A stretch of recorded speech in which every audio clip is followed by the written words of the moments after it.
Bienvenue sur Teach, votre mission d'enseignement et de maturité spirituelle. Vous savez, la parole de Dieu est source de vie. C'est à travers elle que nous gardons notre relation avec le Seigneur et que nous influençons le monde qui nous entoure par la vérité de l'Évangile. Cette émission a été conçue pour vous permettre de comprendre et d'appliquer intentionnellement les Saintes Écritures comme un disciple de Jésus-Christ.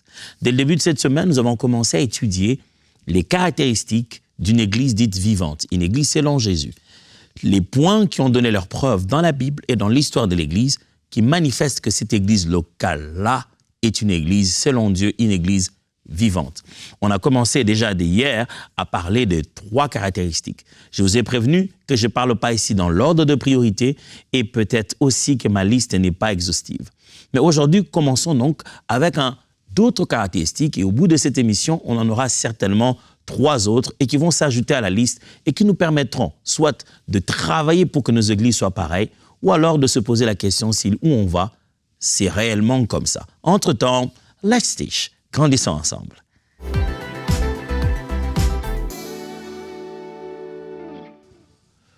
Tout de suite, j'aimerais vous le dire. Caractéristique numéro 4, c'est le respect du sacré. Une église locale, un rassemblement de gens qui viennent pour Jésus-Christ. Que ce soit l'église du désert, vous vous souvenez à la première émission de cette série, je vous ai dit qu'Israël était considéré comme étant déjà un peuple mis à part dans le désert à travers Dieu, à travers Moïse. Ils sont sortis du désert comme une sorte d'ecclésia appelée hors d'eux.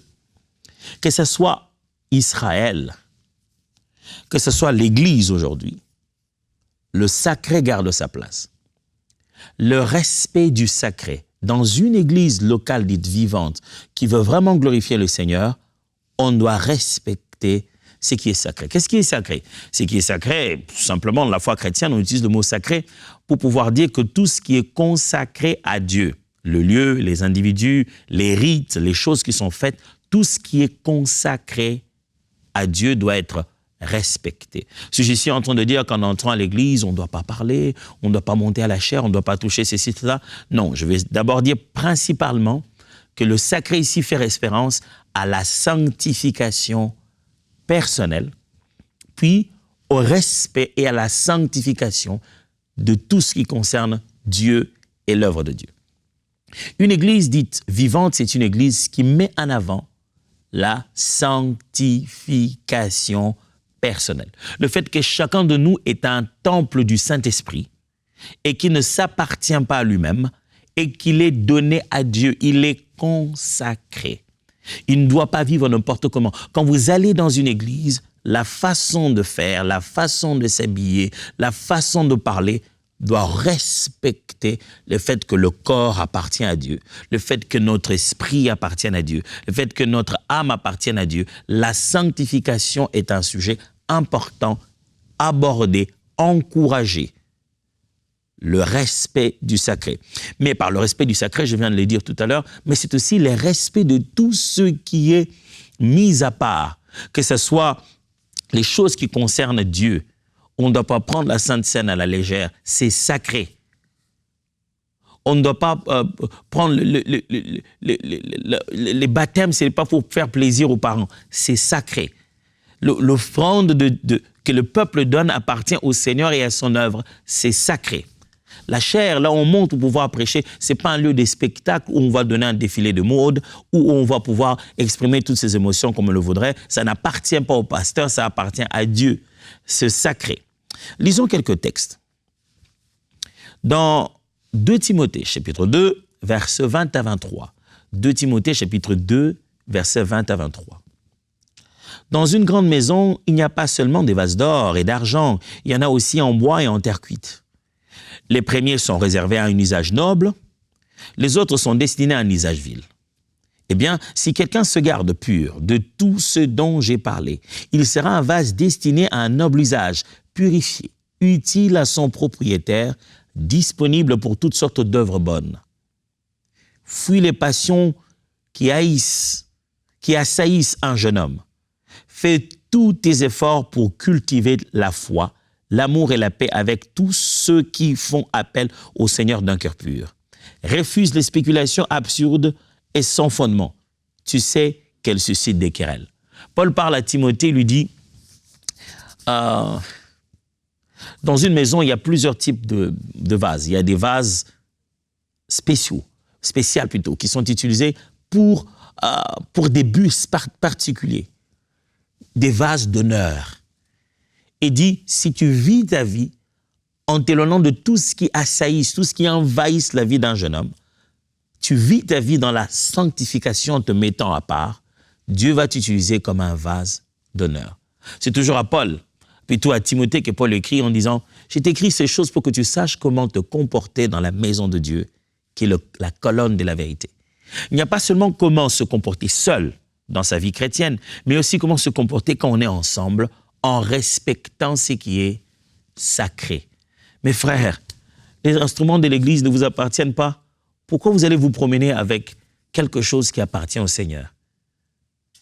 Les biens de l'Église ne vous appartiennent pas. Pourquoi vous allez avoir aucun respect? Vous voyez les gens monter à la chair,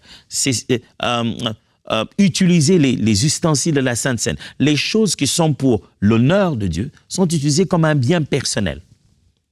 Pas seulement ça, on sent dans l'atmosphère qu'il n'y a aucune crainte, aucune conscience de la présence divine, ni dans le culte, ni dans la vie individuelle de ceux qui le font. Certains en train de chicler leur mouchoir, leur chewing-gum à leur manière, d'autres en train d'amener des habitudes. Allez, chicler le chewing-gum, c'est encore un autre débat culturel ici. Mais ce que j'essaie de dire ici, les choses qu'on ne ferait pas en présence de quelqu'un qu'on honore, on ne devrait pas le faire dans la maison du Seigneur et dans l'assemblée de chrétiens. Dieu donne au peuple d'Israël un exemple, parce qu'il voulait leur dire qu'il ne donnait pas comme il se devait, et la Bible dit, il le trompait dans les dîmes et dans les offrandes. Alors il dit ceci, prenez l'animal que vous m'avez donné, allez le donner à votre gouverneur. C'est ça l'équivalent aujourd'hui. Il dit, donnez vous voyez la vache là que vous me donnez, vous dites que c'est pour Dieu, donnez ça au gouverneur s'il va aimer, s'il va vraiment vous recevoir avec joie. Si votre propre gouverneur n'accepte pas, parce que c'est chétif, parce que c'est pas bien, pourquoi vous pensez pouvoir le donner à Dieu? Juste une belle comparaison qui montre que, quelquefois, Dieu aussi dit, écoutez, vous voulez m'honorer, vous ne me voyez même pas. Je regarde comment vous honorez ce que vous considérez honorable. Et je veux voir comment vous faites quand vous venez à la maison du Seigneur. Respectez le sacré. Si vous ne vous rendez pas comme ça dans la maison d'un gouverneur, d'un président, pourquoi vous rendrez-vous comme ça à l'église? Respectez le sacré. Si vous arrivez je sais pas moi, dans un musée, vous ne toucherez pas à des choses comme ça. Respectez le sacré. En Corinthiens, chapitre 11, versets 25 à 30. Une assez bonne lecture. 1 Corinthiens, chapitre 11, versets 25 à 30. De même, après le repas, il prit la coupe et dit, « Cette coupe est la nouvelle alliance scellée de mon sang. Faites ceci toutes les fois que vous en boirez en souvenir de moi. Donc, chaque fois que vous mangez de ce pain et que vous buvez de cette coupe, vous annoncez la mort du Seigneur, et ceci jusqu'à son retour. C'est pourquoi quiconque mangerait le pain ou boirait de la coupe du Seigneur d'une manière indigne se rendrait coupable envers le corps et le sang du Seigneur.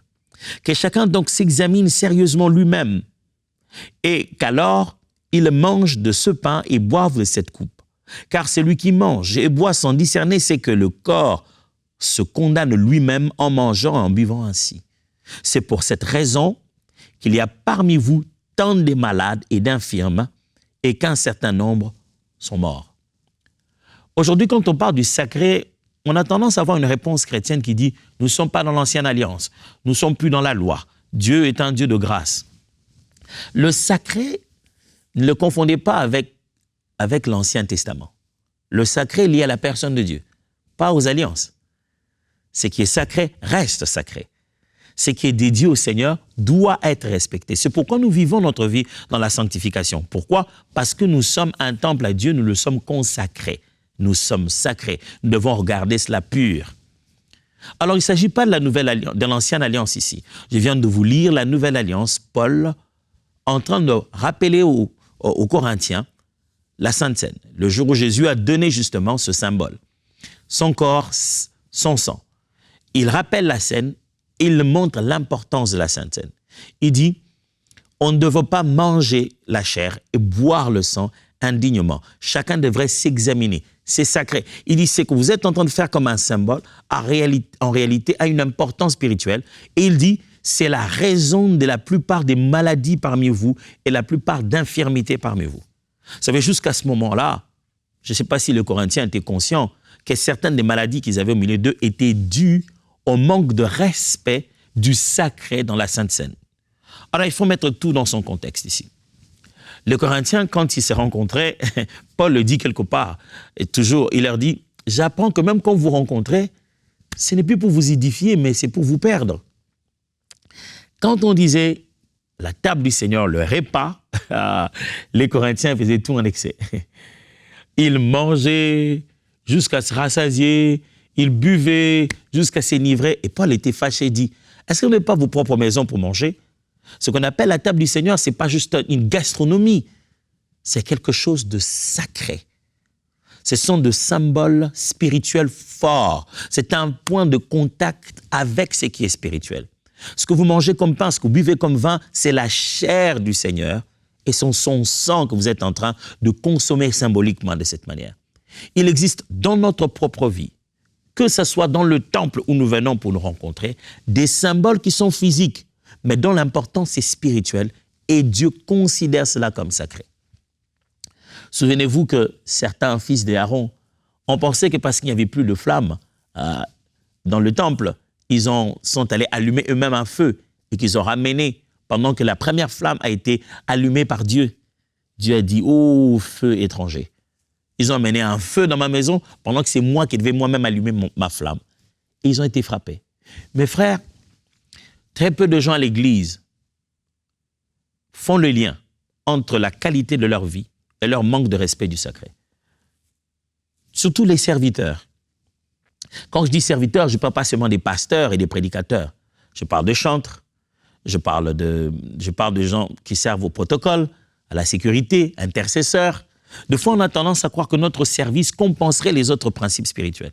Vous voyez quelqu'un qui chante, il est là, il glorifie le Seigneur. Quand on a fini de chanter, dès qu'il finit de chanter, quand il a fini de chanter, il a toujours une bonne raison, il descend, il sort. Pendant qu'on prêche, il est dehors. Ou quand il chante, c'est le moment des offrandes, il ne donne jamais les offrandes parce qu'il est généralement debout en train de prêcher. Et il pense que, bon, l'Église ne remarque pas. Et bon, lui se sent exempté de poser cet acte qui est sacré. Et il se pose la question, pourquoi il n'arrive pas à vivre dans l'abondance? Parce qu'un principe sacré n'est pas respecté. Une église dite vivante, c'est là où on sait reconnaître qu'on est à la maison du Père, pas du grand-père céleste. On n'est pas chez Pépé, on est chez Papa, là où les choses doivent être respectées. On respecte ce qui s'est fait, on respecte les symboles, on respecte le moment. À partir du moment où on s'est entendu sur quelque chose de sacré, on a consacré un jour, on a consacré une habitude. À partir du moment où l'Église locale a reconnu que ceci fait partie de nos habitudes sacrées, le respect du sacré. On parle de la sanctification personnelle, on sanctifie les choses, les événements, on sait reconnaître des choses qui sont consacrées à Dieu et on le respecte. Ça, c'est important. Vous savez, en tant que pasteur, les quelques années que j'ai fait à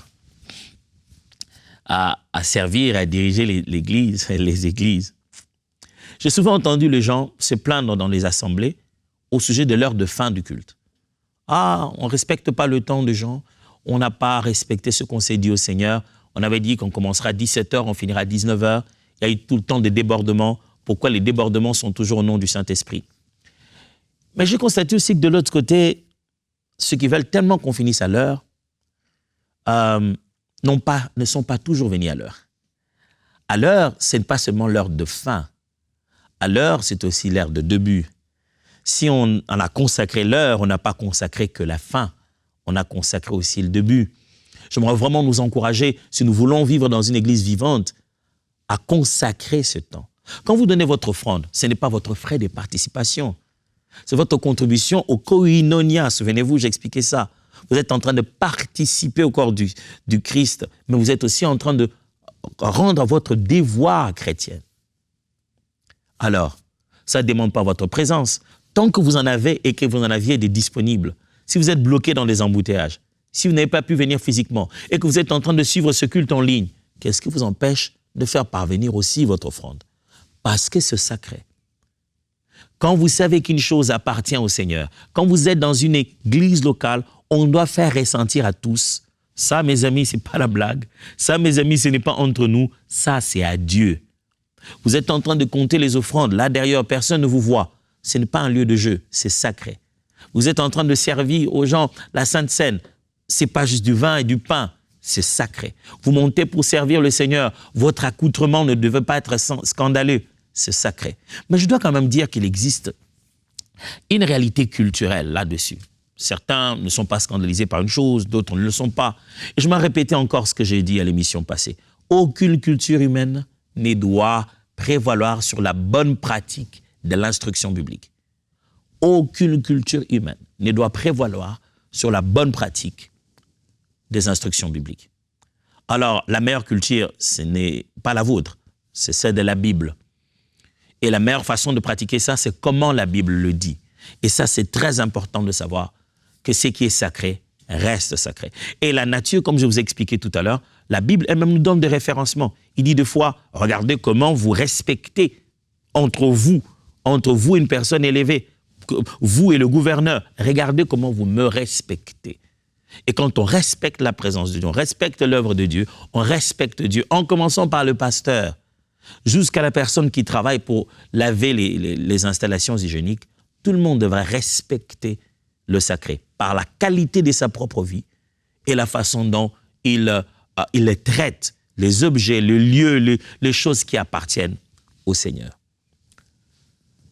Cinquième caractéristique, deuxième pour aujourd'hui, l'aisance du Saint-Esprit. Quand vous venez dans une église locale, l'un des indicateurs que vous êtes dans une église locale vivante, l'Esprit de Dieu devrait être à son aise. L'Esprit de Dieu, permettez-moi les termes, devrait être libre d'action. Le Saint-Esprit dirige, il est à l'aise. Le Seigneur nous a donné son Esprit. Il nous a permis depuis qu'il est parti physiquement, il a dit que c'est l'Esprit qui devait conduire et diriger l'Église. Et quand nous servons Dieu, c'est l'Esprit qui est en train de diriger. Le culte doit être conduit par l'Esprit. Les systèmes sont conduits par l'Esprit. Les relations sont conduites par l'Esprit. Le Saint-Esprit est à l'aise. Alors, je voudrais quand même dire, quand on dit l'aisance de l'Esprit, mes amis, on ne veut pas dire désordre. Parce qu'il y a ceux pour qui, quand on dit l'aisance de l'Esprit, la première chose qui vient à leur tête, c'est que on ne respecte pas le temps, tout le monde saute comme il veut. Non, aisance de l'Esprit ne rime pas avec désordre. Aisance de l'Esprit rime avec le fait qu'on se soumet à la volonté de l'Esprit, on reste sensible à son orientation. Les conventions humaines ne s'imposent pas sur la volonté de Dieu. Jésus-Christ est arrivé un jour dans une synagogue et lui, il apporte la guérison et les gens de la synagogue se fâchent. Ils disent, allez vous faire guérir ailleurs. Si c'est la maison de Dieu, Dieu devrait guérir. Dieu devait guérir. Dieu devrait être à l'aise. L'Église vivante, ce n'est pas seulement celle qui dans ses réunions de dimanche, mais dans la vie de tout le jour, ils sont conduits par le Saint-Esprit. Le Saint-Esprit a sa place, toute sa place. Je vous lis quelques textes pour cela. Actes des Apôtres, chapitre 4, versets 1 à 3. Il y avait dans l'Église d'Antioche des prophètes et des docteurs.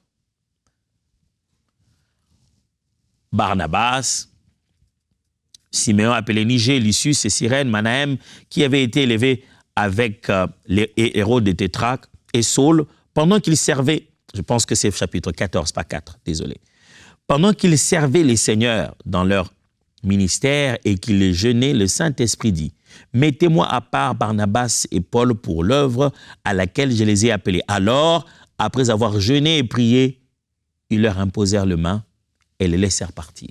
Vous voyez ça, mes amis? Le Saint-Esprit dirige et c'est lui qui décide. C'est l'heure de Paul, laissez-les partir. C'est l'heure de Paul et Barnabas, laissez-les partir. Quand on est dans une église locale, c'est là où l'Esprit dirige. Les hommes souffrent dans leur volonté, mais ils obéissent à l'Esprit. Est-ce que vous pensez qu'ils n'avaient pas envie de rester ensemble? Ils avaient envie de rester ensemble, mais ils ont dû les laisser partir. Ce que je venais de lire tout à l'heure pour vous, c'était plutôt Actes des Apôtres, chapitre 16, n'est-ce pas, à partir du premier verset. Mais plutôt, maintenant, nous allons lire Actes des Apôtres, chapitre 4, plutôt, à partir du verset 5-6. Les églises se fortifiaient dans la foi et augmentaient en nombre de jour en jour. Ayant été empêchés par le Saint-Esprit d'annoncer la parole dans l'Asie, ils traversèrent la Phrygie et le pays de Galatie. Arrivés près de la Mysie, ils se disposaient à entrer dans Bithynie, mais l'Esprit de Jésus ne leur permit pas. Je pense que le texte est bon, c'est Actes des Apôtres, chapitre 16, versets 5 à 6. Ici, l'Église se fortifie, l'Église grandit, ainsi de suite. Mais Paul veut aller dans cette flamme-là. On est en train de gagner les âmes, alléluia. L'Église s'étend. C'est le meilleur moment d'aller prêcher l'Évangile, gloire à Dieu. Ils veulent aller partout, mais l'Esprit de Dieu ne leur permet pas. L'Esprit de Jésus. Vous imaginez, on est conduit par l'Esprit au point que l'Esprit puisse te dire de ne pas prêcher. Est-ce que le Saint-Esprit peut vous dire, n'ouvrez pas une église là-bas? Est-ce que le Saint-Esprit peut vous dire, pas de conférence cette année? Ça, c'est une église conduite par le Saint-Esprit. L'Esprit de Dieu est à l'aise parce que c'est lui qui prend les décisions. C'est pas juste le programme, c'est pas juste le projet, c'est pas juste le plan qu'on avait prévu dans la stratégie, mais l'Esprit s'impose dans la gestion financière, dans la décision de l'organisation de l'Église, dans les choix des personnes. L'Esprit s'impose. Actes des Apôtres, chapitre 20, versets 22 à 23. Et maintenant me voici en route pour Jérusalem. L'Esprit m'y oblige, mais j'ignore ce qui m'y arrivera. Tout ce que je sais, c'est que le Saint-Esprit m'avertit de ville en ville que je dois m'attendre à être emprisonné et à connaître bien ses souffrances. C'est Paul qui parle. Il dit, voilà, j'ai fait l'œuvre de Dieu, je vais par-ci, par-là. L'Esprit m'oblige. Je sais que je vais aller souffrir, mais c'est l'Esprit qui me conduit. Je suis derrière lui. Une église vivante, c'est là où les prédicateurs, les serviteurs sont obligés par l'Esprit, non par leur agenda caché. Verset 27 dit, « Prenez donc garde à vous-même et à tout le troupeau sur lequel le Saint-Esprit vous a établi évêque pour paître l'église du Seigneur, qu'il s'est acquise par son propre sang. » C'est l'église du Seigneur. Le Saint-Esprit vous a établi évêque. L'église du Seigneur, l'église vivante, c'est l'église où c'est le Saint-Esprit qui a établi les gens. Pas les gens qui ont juste fait leurs propres églises. Non, mais on reconnaît qu'on est ici parce que le Saint-Esprit a le dernier mot. Actes des Apôtres encore, 21, 10 à 11. Comme nous étions là depuis plusieurs jours, un prophète nommé Agabus descendit de Judée et vint nous trouver. Il prit la ceinture de Paul, se lia le pied et les mains et dit, voici ce que déclare le Saint-Esprit. L'homme à qui appartient cette ceinture, le Juif, le lieront de la même manière à Jérusalem et le livreront entre les mains des païens. Voilà une église. On est là en train de prier, en train de parler, mais l'un d'entre nous, conduit par le Saint-Esprit, vient dire ce qui doit être fait. 1 Corinthiens chapitre 14, versets 26 à 33. Comment donc agir, frères et sœurs, lorsque vous vous réunissez, l'un chantera un cantique, l'autre aura une parole d'enseignement, un autre une révélation. Celui-ci s'exprimera dans une langue inconnue, celui-là en donnera l'interprétation. Que tout cela serve à faire grandir l'Église dans la foi. Si l'on parle dans des langues inconnues, que deux les fassent, ou tout au plus trois, et que l'un après l'autre, et qu'il y ait quelqu'un pour traduire. S'il n'y a pas d'interprète, qu'on se taise plutôt que de parler dans une langue inconnue dans l'assemblée, qu'on se contente de parler à soi-même et à Dieu. Quant à ceux qui prophétisent, que deux ou trois prennent la parole et que les autres jugent ce qu'ils disent. Si l'un des assistants reçoit une révélation pendant qu'un autre parle,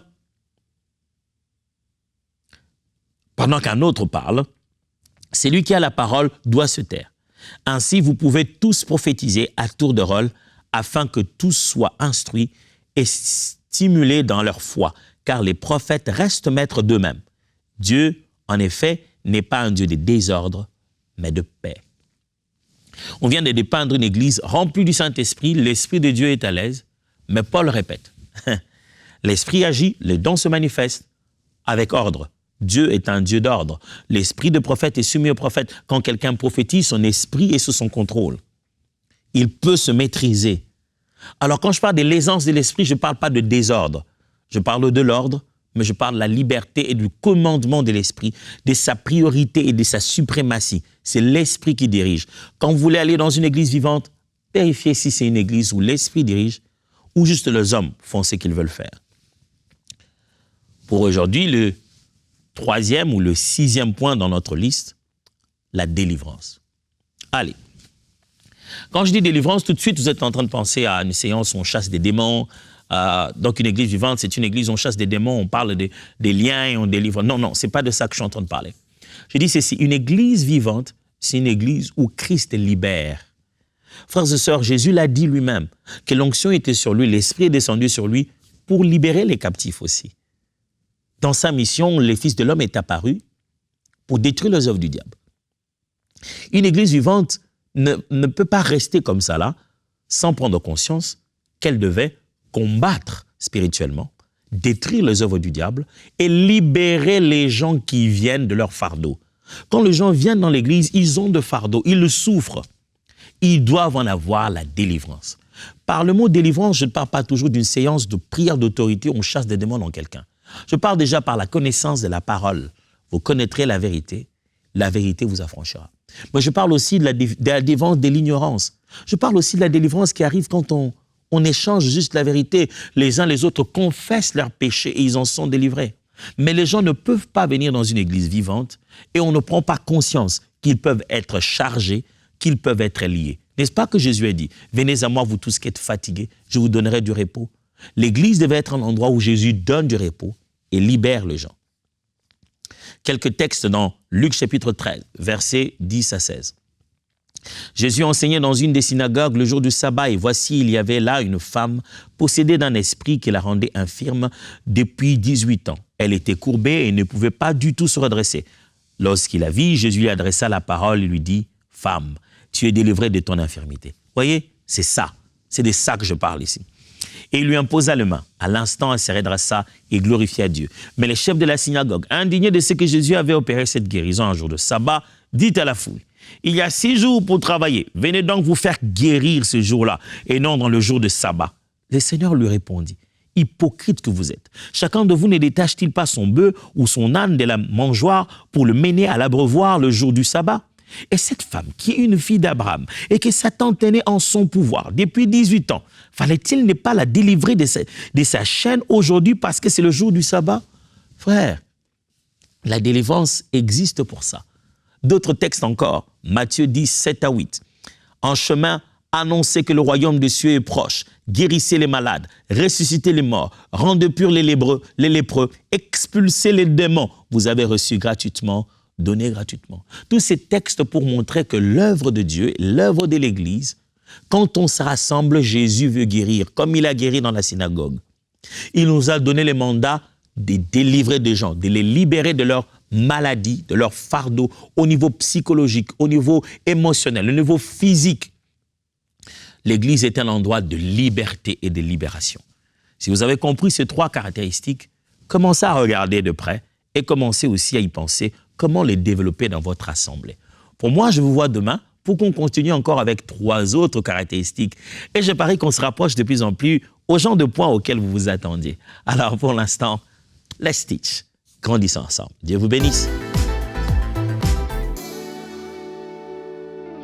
Lorsqu'on a reçu la vision d'enseigne-moi.com en 2004, personne n'aurait imaginé l'impact que ça allait avoir.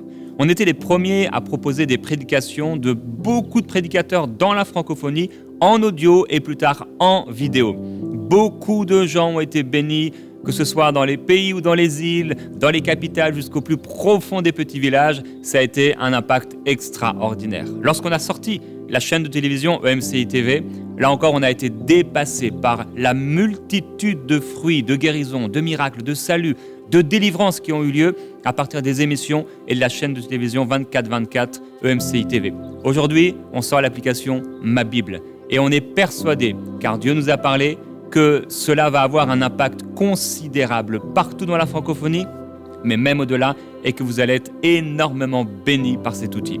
Alors, je veux vous encourager à devenir aujourd'hui partenaire avec EMCI pour que cet outil voie le jour et que nous puissions aller à une autre dimension. Merci à tous ceux qui aujourd'hui prennent la décision de devenir partenaires. Dès maintenant, Faites partie des 20 000 partenaires mensuels qui porteront la vision d'EMCI et qui l'amèneront encore plus loin. Pour faire votre don, rendez-vous sur emcitv.com/20 000.